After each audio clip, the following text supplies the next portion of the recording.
Once I saw all that evil and all the lies, I couldn't unsee it. I couldn't keep going to sleep every night being part of the problem. My name is MARISSA STREIT, and this is my story. I'm the CEO of PragerU. I'm a wife, I'm a mother, and I'm a proud American. I was born in Los Angeles, California. When I was around 6 years old, I moved to Israel, and I was raised in Israel. My parents are divorced. They were divorced second time, and so I have sisters from my mom's side, and I have sisters from my father's side, and I'm the only child to both. My mother raised me as a single mom. It was pretty much just my mother and myself for many, many years. And she was an office manager in multiple different places. She worked many, many hours because she had to provide for both of us. And so things were hard for her. I mean, I really recognize how hard it is for single moms with so many responsibilities and this constant stress of what do you do? How do you provide, but also make sure that while you're at work, your child is okay? I mean, I was 7 years old and I would walk home from school on my own. Nobody helicoptered over me. I had to do my own homework. There was an expectation that we were partners in life, and she would do her part and I would do my part. My mom, I don't think knows the word victim, honestly, mostly because she couldn't ever afford to. People from my mother's generation could not afford to think of themselves as victims. They just had to do. They just had to fix. They just had to make life work. I was aware of the fact that my mom struggled for money because she had to work so many hours, but my mom found a way to shelter me from the experience of feeling like we didn't have what we needed.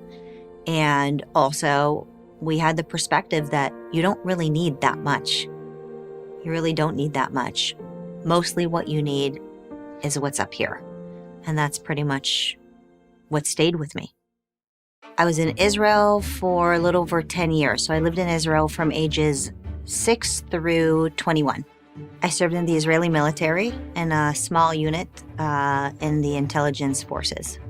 My experience in the Israeli military was incredibly formative, as anybody would imagine. First of all, as an 18-year-old going into the military, it's just an opportunity to learn so much. 8200 is known as a place that produces many interesting characters that have gone into the tech world.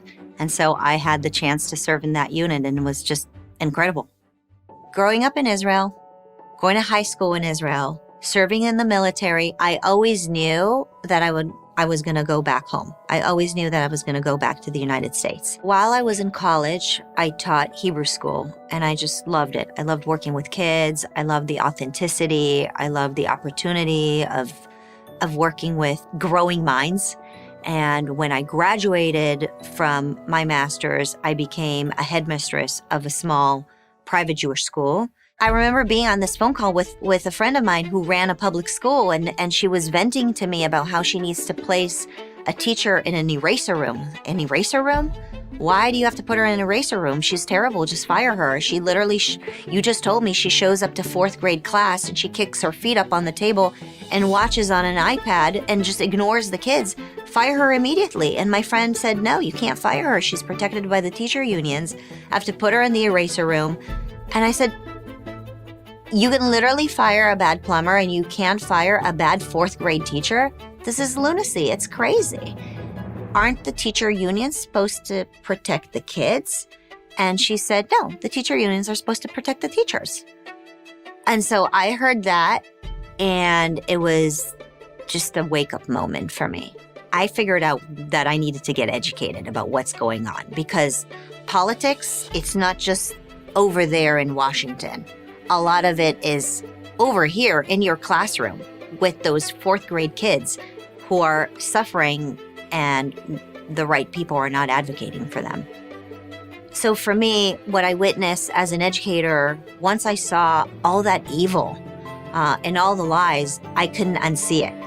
And I think that's what it's like in general. Once you see the lies and you actually see the truth, it's one of those things where you just can't ignore it anymore. And it just kept amassing and amassing. And I just wanted to become part of the solution. I couldn't keep going to sleep every night, being part of the problem. So one day I got a phone call from a friend. He said, well, we have this idea. There's a man named Dennis Prager who wants to start something that we think might be pretty big one day, and we want you to lead it. And I said that I was intrigued. And so about a week later, Dennis Prager, Alan Estrin, who is the producer of the Dennis Prager radio show, and I met at a little cafe by the radio station, and we just hit it off really well.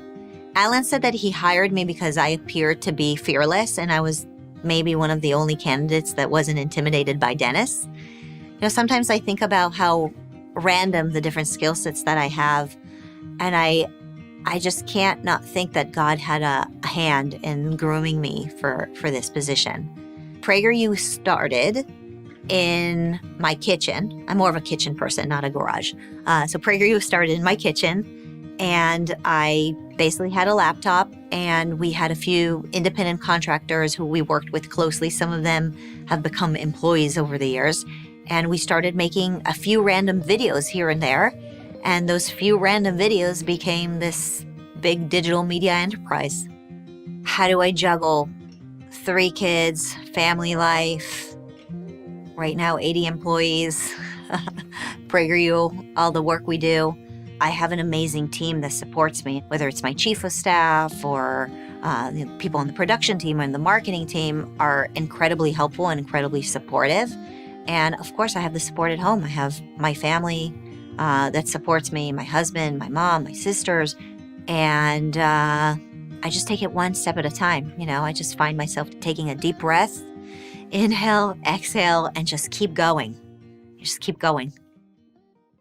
I think everything starts in education because it's the future. And so everything we're teaching children right now is what's going to be held in a few years vis-a-vis the culture and politics and the workplace. I mean, we're planting the seeds. The biggest issue I think that we're facing in America is education. We have lowered our expectations of children. And that to me is a terrible thing. It's not necessarily about politics. It's really about the quality of education. It's what we're teaching them. It's the fact that we're not teaching them how to think creatively, how to problem solve. We're teaching them how to just memorize and regurgitate and never step out of line, because if you step out of line, there's going to be cancel culture against you. And this idea that if you're of a certain color, you should be spoken with in a certain way or spoken at in a certain way. If we keep pushing that, we're going to just raise a generation of humans that only know how to look for victimization. But all of these major issues that our country is facing, it's going to be even harder for us to address them if we don't raise our children well. I'm going to say something really bold about my advice for parents, and that is everybody has to get involved. You can't just rely on somebody else to fix your problems. And the school is your problem. And then ask yourself, what are the gifts that God has given you that you can do to be part of the solution? I have my gifts and I'm doing what I can. And I don't expect everybody to start a PragerU or to do the same thing. We all do what we can do, right? But everybody can do something, and everybody has to do something, because we're going to regret it. It's going to get to a point where it's too late, and then people are going to wake up, and it's going to be a lot harder to clean that mess. Education got us into this mess. Education's going to have to at least be the first step in getting us out of it.